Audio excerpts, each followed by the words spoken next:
Súas máquinas deses vehículos. Atención, semáforos, Saira. Vamos a ver quién llega.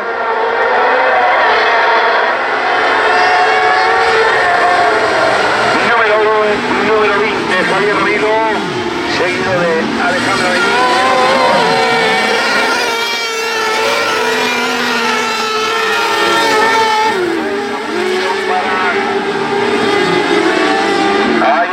En primera posición, vamos a ver cómo completan esta primera volta e se van definindo un pouco as posicións. Igual que no resto desa posición son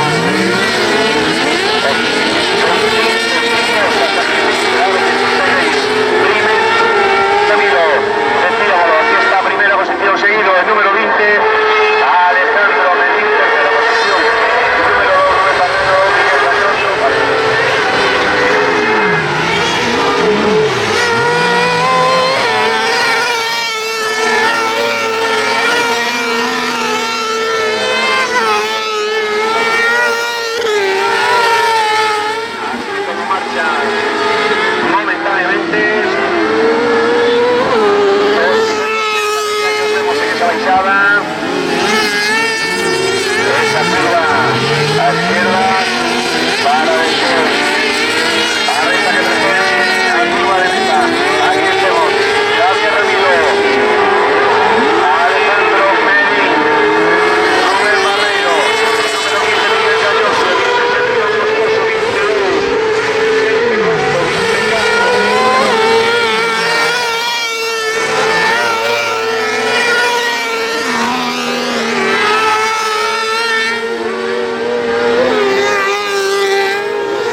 Miguel Galloso, Sergio Busto 15 para Miguel Galloso, sexta posición para Iván Baloira, séptima posición para